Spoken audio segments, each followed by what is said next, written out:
Hello, good day, everyone, and especially for the OT listeners. I wish you a very good health and good spirit. Allow me to introduce myself. I'm Daryono. I'm a professor of the law in the Faculty of Law, Social and Political Sciences. And I will be a moderator of the an interesting talk show. We are truly honored to welcome a distinguished guest, Dr. Vilma Ramos, who is here to share her insight and expertise with us. Dr. Vilma Ramos will be delivering a keynote speech tomorrow at the second International Fusions 2025. Fusion stands for the Forum for University Scholars in the Interdisciplinary Opportunities and Networking that is hosted by the Universitas Terbuka Graduate School. But before the exciting event, we are privileged to have her to join us here today. Dr. Vilma Ramos is a respected academics and professional from the Nueva Ecija.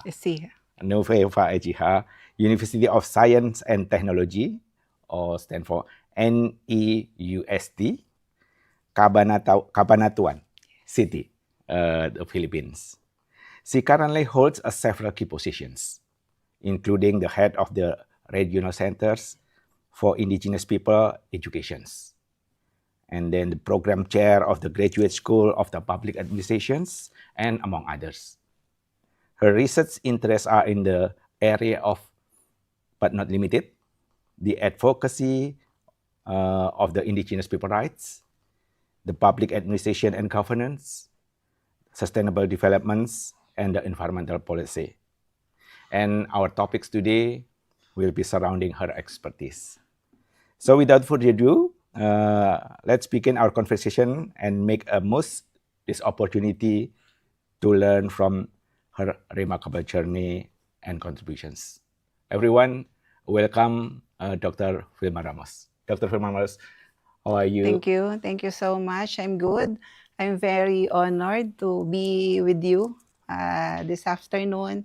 I am very honored that you invited me, and of course, my appreciation, of course, with my president, Dr. Rodora Hugo, who allowed me to be here today and until tomorrow. Thank you for inviting me. Is it your first time or here in Indonesia? Yes, in Indonesia. Yes, this is my first time here in Indonesia.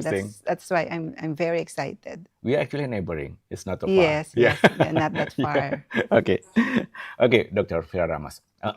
First, I would like to ask a number of the global ones in policy, especially in Philippines, about the recognition of the indigenous right, as you are more focusing on that one. Yes. Could you tell us about this one?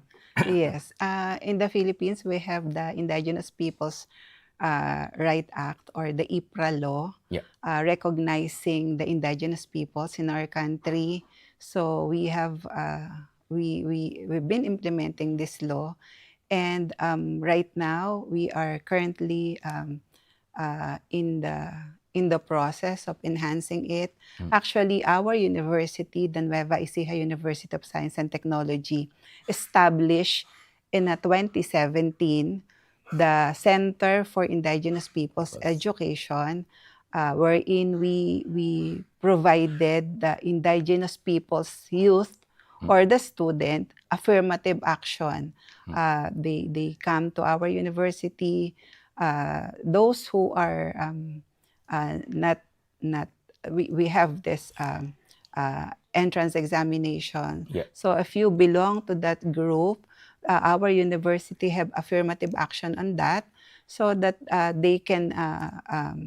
they will be allowed to study. We have certain parameters how we can accept them, and then we give them financial assistance. Sure. Yeah. We have financial assistance. The center, the CPE, we call that CPE, the Center for Indigenous Peoples Education.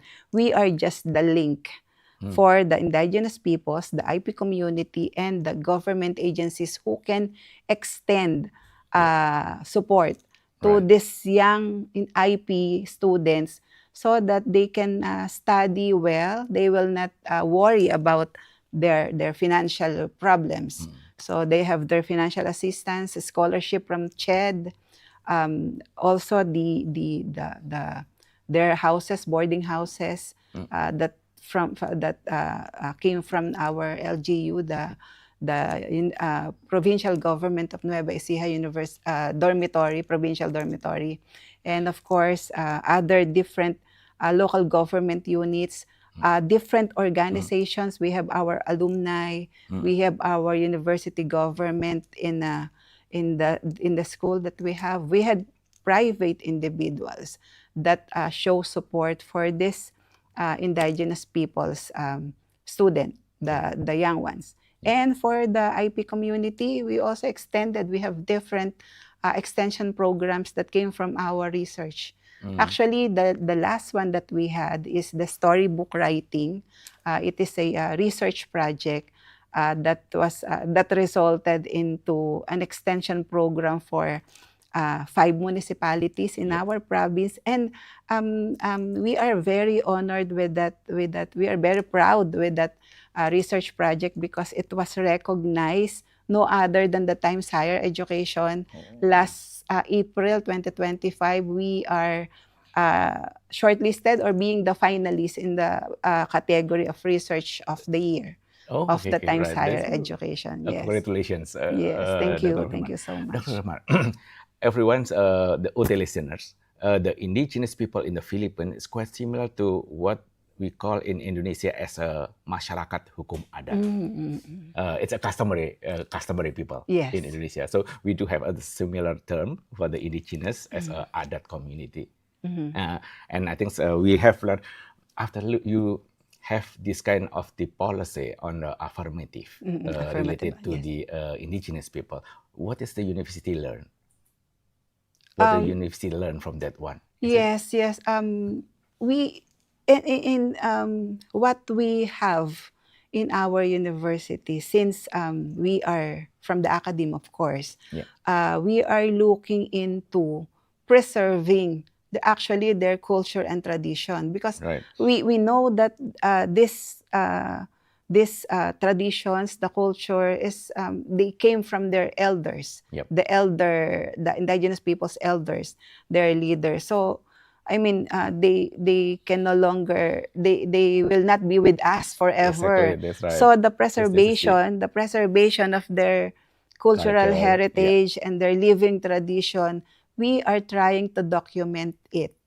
We are documenting it, every culture that we have, and apart from documenting it, we are also extending it to the youth, so that they know, so that the culture that the indigenous peoples have, it will be passed on, not just by mouth, because Yes, that is the exactly. way they preserve their rich culture and tradition by mouth. But this time, we are preserving it by having a book modules, and documentations. yes, Yes. recorded. So we always we have this extension activities that we show this to the elementary IP students, the high school student, and of course the college students, so that it will pass on, carry on, and they will learn. So from our part, it is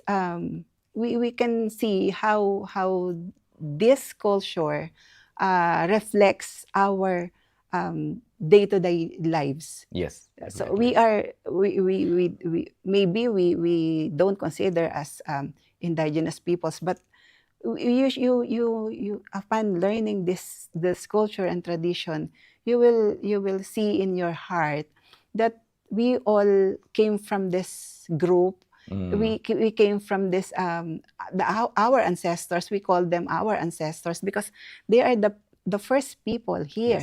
Yes. That's why we can connect.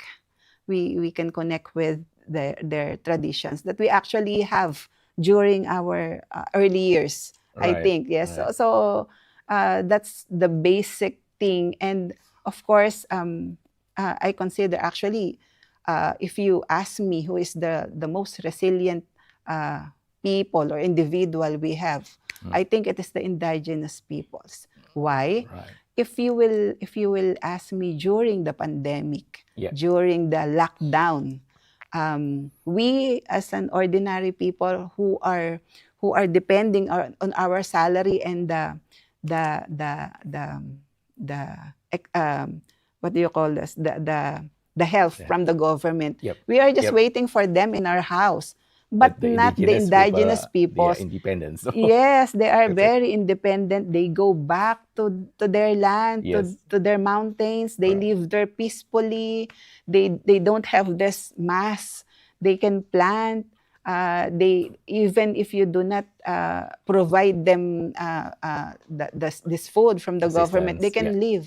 Yep.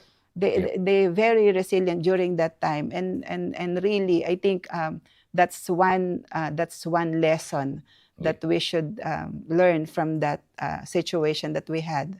Yeah. That's quite similar to our experience as well. Yes. So our indigenous people, our adat community, they survive because of they think that the life is belong to the God. Yes. That's part of the spiritual Yes. spiritual connection between the people life and the creator. They mention as a creator.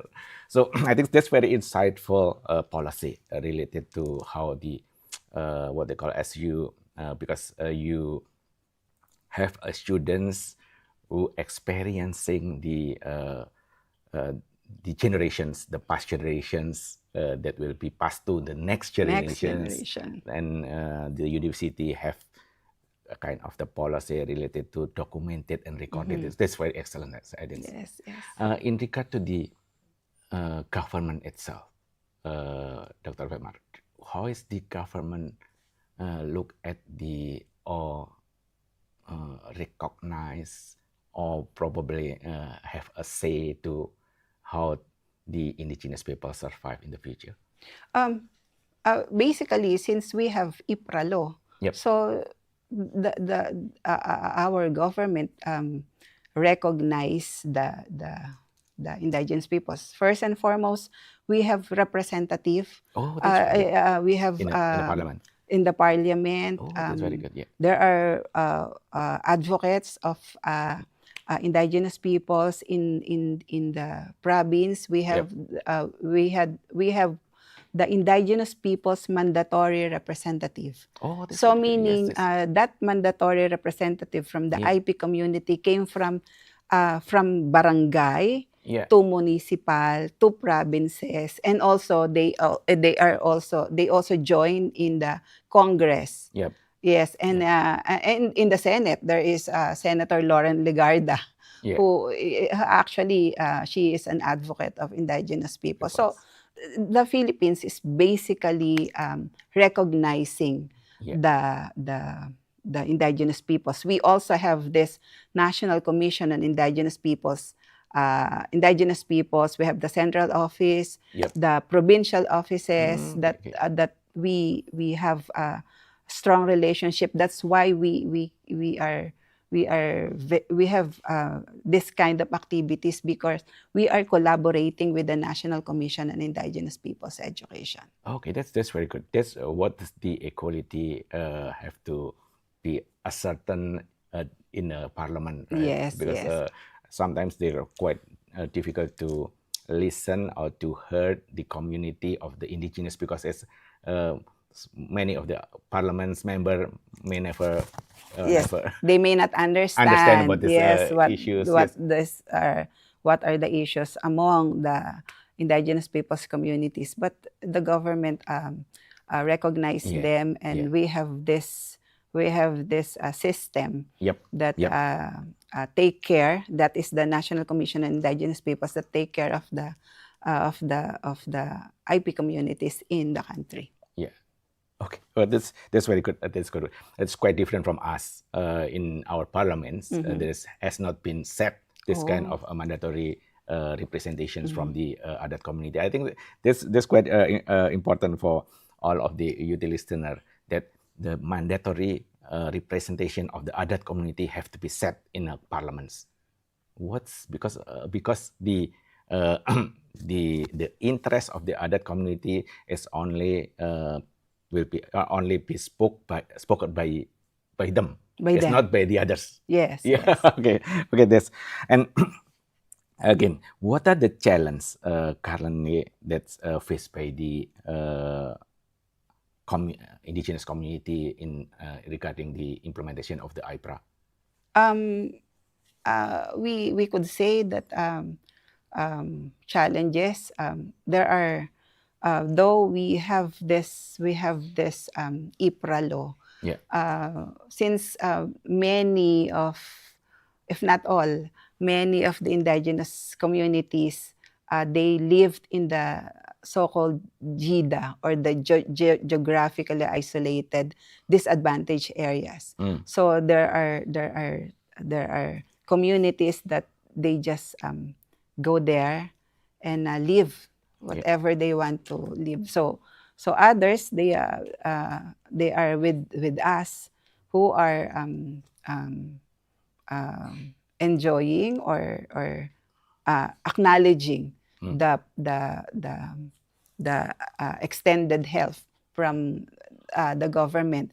But we cannot say that this IPRA law is, for example, the challenges, when we are talking about the challenges, their ancestral domain, Right. that is still not yet recognized. Yeah. Though there are ancestral domains, or their areas that already been named after the community, but there are those ancestral domain that is still in process, in process of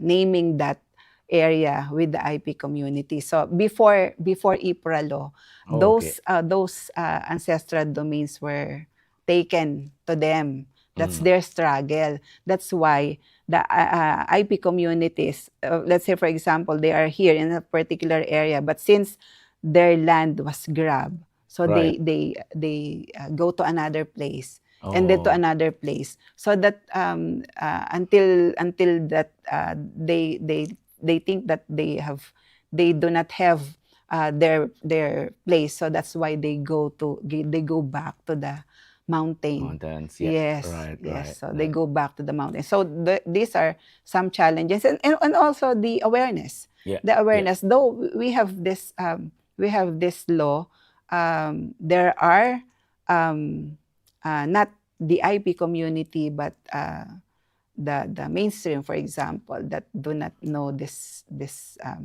the law, or they do not yet recognize this the IP communities that we have. So that is the main purpose of the NCIP, is to National defend Commissions. National Commission Mission on for Indigenous People. Indigenous So people. Okay. to take care Right. of the indigenous people's lives, their ancestral domain, their future, etc. Okay. So that one of the role of the National Commission for Indigenous Yes. people to recognize the ancestral Yes, domains. yes. So what are the coverage of the ancestral domain in the Philippines? Is it including the mountain, sea, and Yes. Is it that one? Yes, Oh, yes. okay. They have the largest part of the land. Yeah. So it belongs to the IP communities. But those were the days that it was grabbed. It was grabbed by the what you call the one that do have company. the power to grab the land. Yes, right. So what can they do? They Yeah. will just pack and go somewhere else that they think there are IP group they call Dumaget. So they usually live nearby water or sea. Right. Yes, Right. so they are just like that. So until such time that they go to the mountains, to the rivers, because these people who actually live or transfer to their places, and since IP community, they are very simple family, very simple person. They live in a day-to-day lives. They do not worry about tomorrow. They are Right. just happy with what they have. And when another group of people live with them, they feel discriminated, and then they go out. Yeah. They just go to their other place Yeah. Right. to find peace. Okay, Dr. Herman, that's quite interesting features that happens in Indonesia as well. Once the ancestral domains occupied by the company for the investment, Yeah. do the indigenous people have the rights to reclaim that one back to the ancestral domain? According to the IPRA law, they have uh, actually they should not reclaim, but it is theirs in the Yes, first yes, place. exactly. It's a claim back. No. They should claim back. That is the Yeah. that is the role of the National Oh, okay, Commission on okay. Indigenous Right. Peoples. Right. You see, in the department, the National Commission on Indigenous Peoples, there are a lot of indigenous peoples who are lawyers. Yeah. Right. Right. Their expertise is about this, so they can help the community to have this, to preserve their rights, Yep. Yep. to have their own ancestral domain or their own land. Yeah. If there is another following that one, if there is a kind of a conflict between the government who need to foster the investment, and the other one would be the indigenous people who prevent the occupation of the land.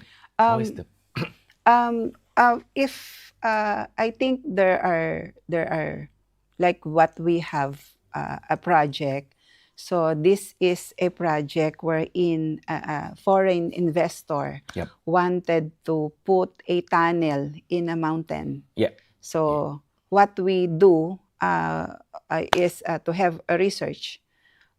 If these people who will be affected by this project are amenable, or if they want to be relocated, for example, they will be paid. Right. All right. So, but that particular project did not prosper because the community Right. deny Yes. that. So that's the sample. Yeah. But I think it also happened in others wherein they will be paid. For example, if that land is supposed to be used for a very important development, for example, they must be paid, or they are paid accordingly with their land. But when the community can deny that or accept that.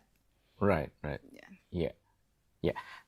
So there's always been a challenge in quite many part of the state or the countries where the intention of the government to increase the economic activities, economic developments. Regarding the adat community protections in regions, you mentioned that there is a commission, right? Yes, International and regional. National Commission and regional commissions. Yes. So, how they secure the free prior and informed consent of the community? Because that one is quite important for for the community. We have that. For example, in a research. Yes. In a research undertaking. So, if your research is about the IP community, if you want to, if your research is extractive, meaning you will call out from them, for example, their medicinal plant, you cannot do it without without the FPIC. Yes. FPIC. So the ones approved the FPIC will be the the National Commission on Indigenous Peoples, Yep. based on per area basis. For Yep. example, us in Luzon, we should have the prior and informed consent with the regional office before we can conduct with the research.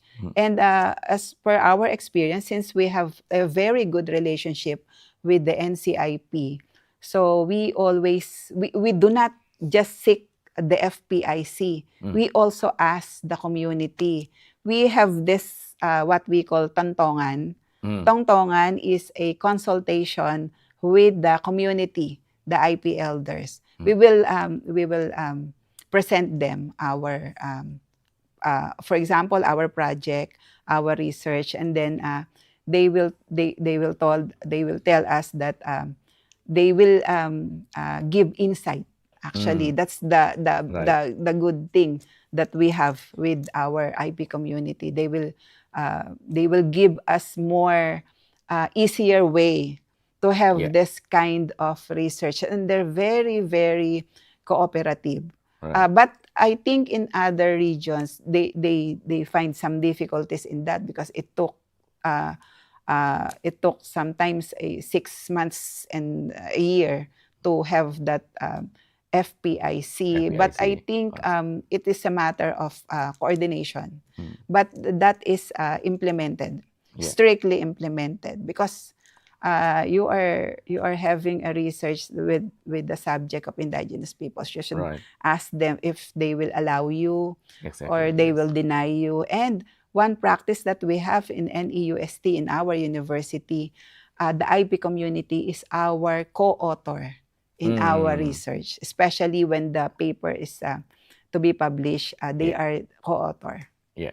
So the ADAT community also been recognized as part of the development of yes, the of course. That's very good. That's a good ones. So I think this one, the FPIC, I believe that the FPIC have to be ensured in order to protect but the problems sometimes the ADAT community itself doesn't aware about FPIC. How do you think related to the education to the ADAT indigenous community? Yes, there are times that researchers will just go to their place and then they will ask for yes, you are right. There are communities that is not aware of that. Yes. But I think that is a limited number only because the NCIP make sure that they protect their rights. Because in our region we do that. We are protecting them. Sometimes they even when someone or group of people want to have a research in their place, and then they will call me if Dr. Vilma, do you know these people? Did they ask you permission?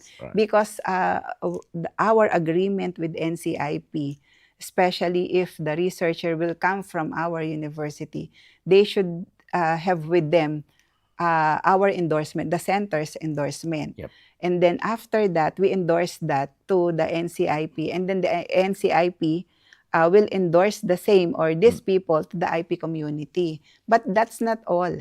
Then you should also present the paper to the community if they will allow you. That's our practice. That's why, that's the reason why behind us, the Center for Indigenous Peoples Education became the Regional Center for Indigenous Peoples Education, because the NCIP recognizes our effort in protecting the IP community. So they wanted to replicate what we have in Nueva Ecija together with other provinces in the Region 3.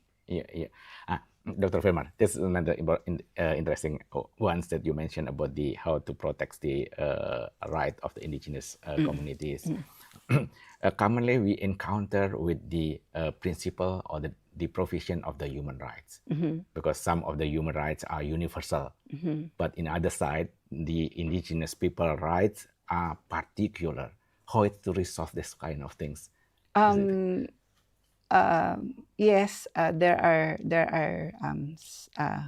perhaps violation Violation of with the human the rights provisions. violation of that human rights, but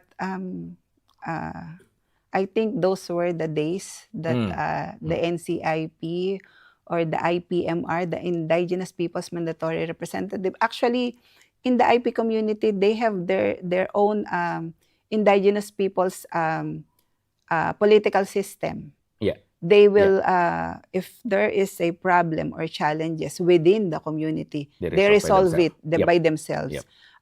When there are this kind of problem, not just with the community or the outside the community, they brought it to the for example the local government unit. They know what to do with it. They are, I think, if there is still happening with that a violation of human rights is I think not in Central Luzon. Maybe there are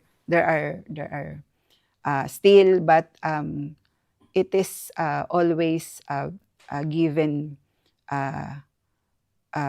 attention with our NCIP because they are well represented. The NCIP in the province, we have the I told you earlier, the IPMR in the barangay, the smallest unit, yes. IPMR in the barangay, IPMR in the municipality, and even representative IPMR from the province. So this kind of discrimination, although there are a lot of kinds of discrimination or violation. It depends on the situation, but I think it is not very rampant. I think it is limited or a few numbers, I guess. Yeah. Okay. How many indigenous tribe along with the Philippine island from the north to the south? I think in the Philippines we have 113 IP groups, but in our so many.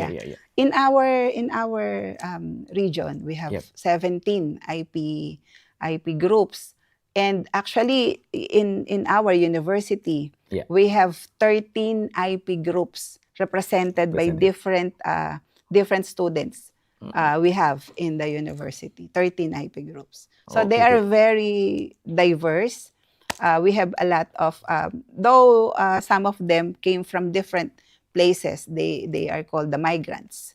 So they go to other place because for economic reason, for example, or if the family or the community wants to have like they want their child to study somewhere, so they migrate, they go to another place. That's why these IP groups were now diverse when it comes to their number of groups.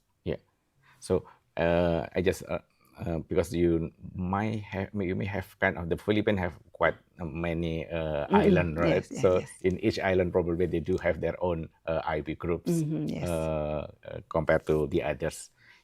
So you mentioned about the IP groups of the community in the Philippines. They do have their own principle, legals, and also customs. Yes. Is there any conflict of that one with the national law? Of course, if we are talking about their rich culture and tradition, it is part of the IPRA law. So I think since the IPRA law was created by the indigenous peoples themselves, so I think there is no conflict with that because this law protects them. So I think there is none, but if there is, there's this a program or plan of enhancing the IPRA law because it was created it was in I think 1997, if I'm not mistaken. So it's about time that they actually planning, or they already prepared some parts of the law that will be enhanced, or maybe some will be deleted and replaced by one another. So when they see that if there's a conflicting thing, or that Yes, that between that the that community and the law. emerges during the implementation of the law. Yeah. And another one would be related to, because the kind of the indigenous people is quite exclusive.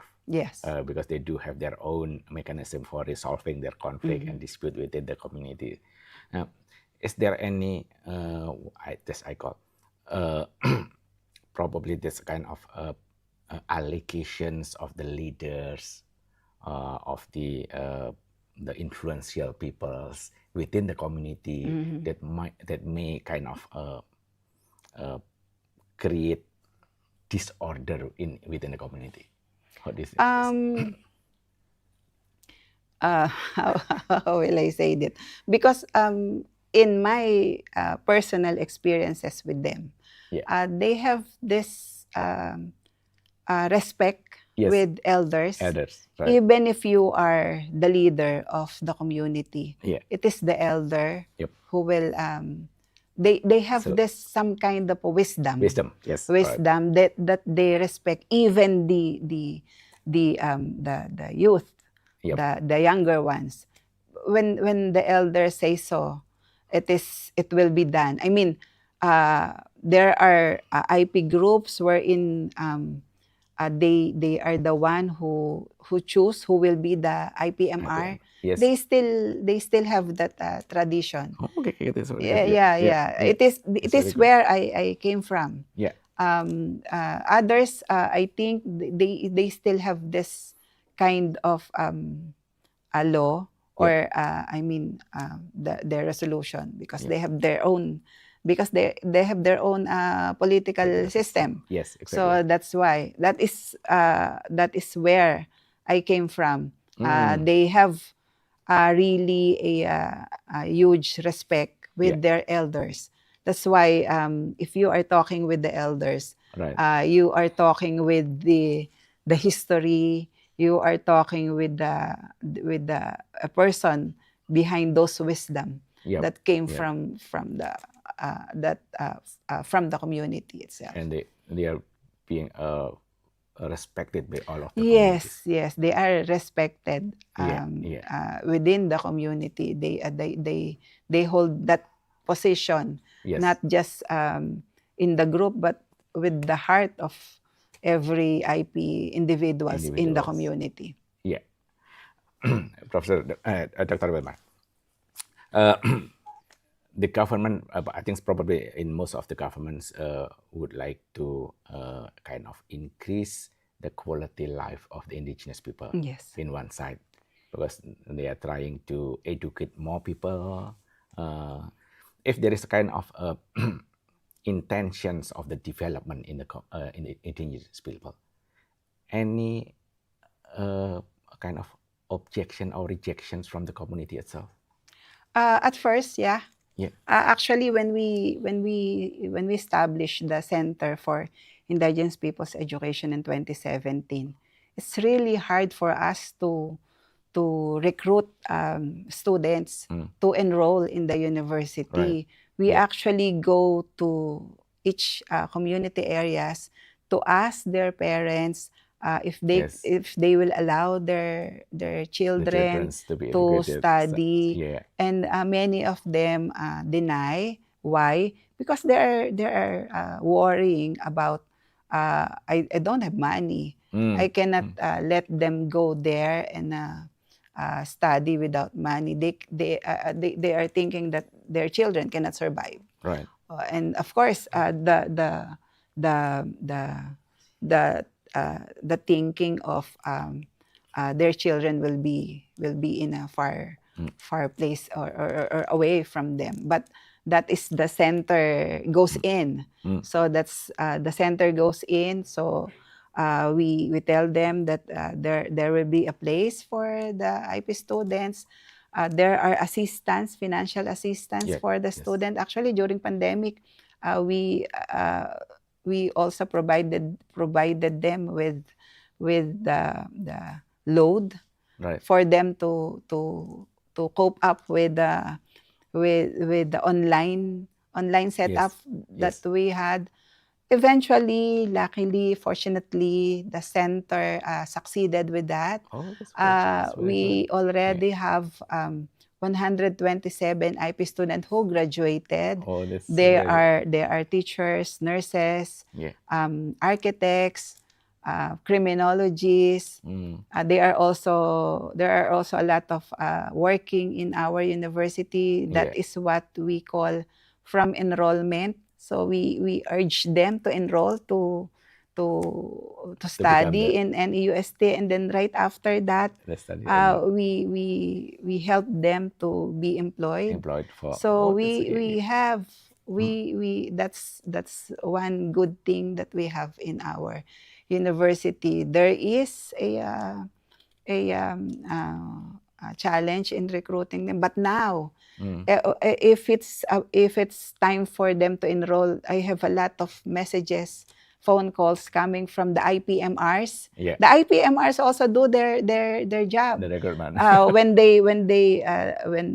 these students, for example, the senior high school, the grade 11 and 12, Yeah. they are already telling them, oh, you should apply with Apply for that one. Oh, NEUST, that's good. contact Dr. Vilma Ramos, and then you can study in NEUST. Yeah. You know, we have this, the creator of the Center for Indigenous Peoples is our late mentor, Dr. Arnel Gabriel. That center itself came from a research paper, his research paper. Yeah. Then that time, our president is Dr. Feliciana Jacoba, who is also an advocate of Indigenous people's education. So all of our projects, activities, when it comes to Indigenous peoples, we have a 101% support and approval from our administration. And now that we are endorsed to be the regional center for Indigenous people's education, we have our new president now, Dr. Rodora Hugo. Just the same, we have a very huge support from our university. That is another factor in this kind of endeavor. I mean, we are now in the regional center for Indigenous peoples, so all of the state universities and higher education institution in the Region 3 will now, we encourage them to establish SIPE under the recipe, so that we can we could just replicate what we had in our province. Yes, and then just imagine if what we did in Nueva Ecija will be done in different areas. So how many students will that will be the instrument to have our development within the IP community. Yeah. Okay. I think from the last, I think the questions related to, is there any program to empower the IP community in the regions or even in the national levels? Yes, we are already empowering them, and I think they are all empowered. Yes, I think so. I believe so. They are empowered because they are studying. They are recognized. They have this project. We are always in connection with them. We are always in the community to ask what is their needed. You see, whenever we have this kind of projects, kind of activities, we acknowledge them, and we let them own the project, so that there is the sustainability set wherein they will continue what we have started. They will own the project, and then eventually they will benefit from that. Right. I think they are already empowered. This is not 100%. I'm just talking of our experience in our area. But I think the government also did their job. The NCIP did their job. It's a matter of implementing it 100%, Yeah. and the cooperation between the IPs and the non-IPs. Right. Right. Yes. Because currently most of the modern government, I call, Yes. you are in the administration's field, we are trying to introduce, we call as a smart city Yes. or digital city. Do they have for the other for the indigenous community been what they call heard or been elevated for their literacy in joining the movement of the Uh, digital actually, movements? Yes. actually, that's the one of the biggest challenge we face during the COVID-19 pandemic. Yep. It is when the the online class Okay. are being done, or the online meetings. But the center already provided them what they need, and implementing them. I think if there is still challenge with that, I think it is minimal. Yep. Because we actually went in some areas, and we provided them the internet connectivity, Yes. the computers, the Yeah. gadget, actually even personal money of our past president, Dr. Jacoba, Dr. Gabriel, and of course the NCIP provincial director, Dr. Donato Bomacas. Actually, they even their personal fund, they give it to the IP. And actually, that challenge is not only from the IP community, also us, most For of the us as well, non-IP because as well. we are not Yeah. prepared with that the impact of that Movements. COVID pandemic.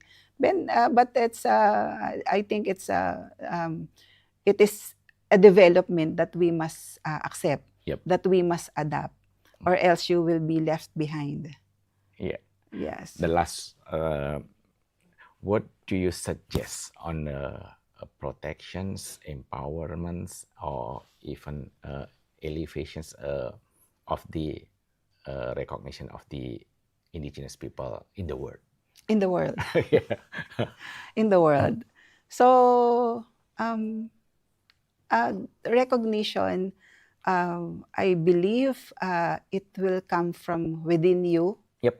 As an individual, as an IFP individual, you should recognize yourself first Yes. to be recognized by others. Exactly. That's right. And for others who are non-IP, to be sensitive enough.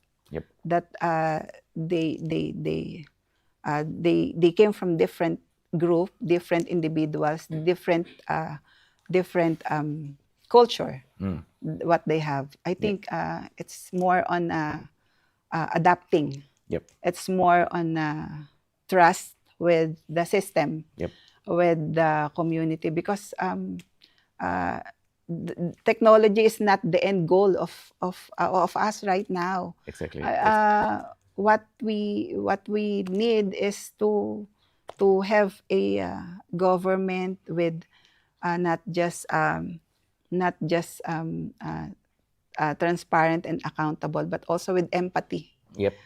Specifically with the indigenous people. So that's it.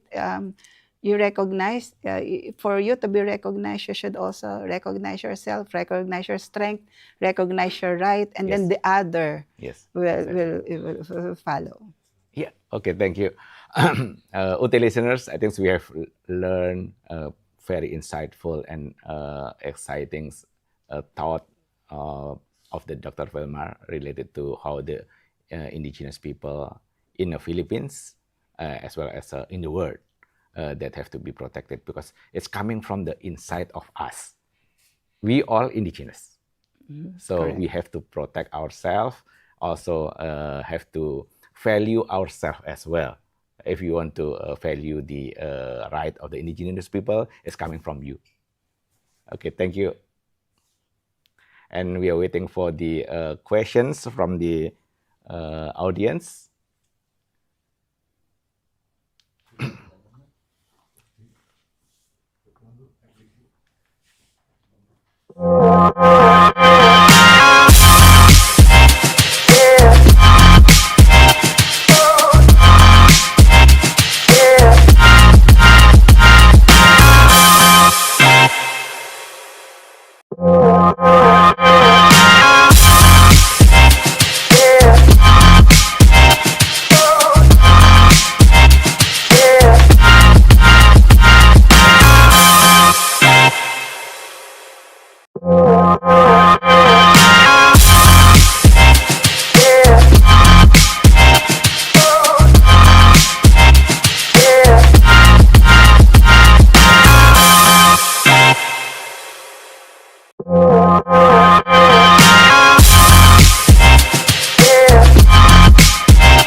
Hello, OT listeners. Thank you for your questions and your comments. We have received quite many of comment and also your answers. But unfortunately, we only have a very limited time, so I select one of them, and I'm so sorry for the rest. I think we are going to address the rest uh, in other sessions. Okay, the last one would be the questions. What about if the IP community filled by the dominant elders persons? How to present the smart city as a government purposes? Do you have any idea? This comes from Humas Lapas, Batung Pati, This Yes. Dr. Vilma. Thank you, Humas Lapas. I think that is the second. All right. So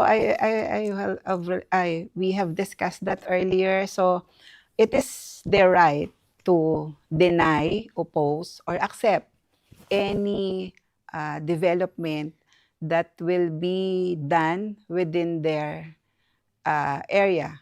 So it is, I think, the best thing for this kind of situation is to present to the IP community. That is the best practice that the government should have. For example, you cannot just go there and tell them that we will build a supermarket here. No, you should go there, explain what will be their benefit from that project. Mm. I mean, we should learn how to ask participation. This is not only for the IP community, but citizens' participation is very, very crucial in Yep. every decision making. We are also advocating that also in public administration, because anything that you would want to do in a particular place, or even in a law, for example, it must be consulted Yep. with the citizen, with the concerned stakeholder. In the case of indigenous peoples, you should let them know what is the purpose, what will they gain from that project. I think they are not against the development. they are not against with this technology. What are they against of is that you do this thing without their consent, without their approval. Yes. So I think that is the most right thing to do, to let them know what are your plans, what is the purpose, what will be their benefit. I think nowadays they are adapting because of the next generation that they will have. Thank you.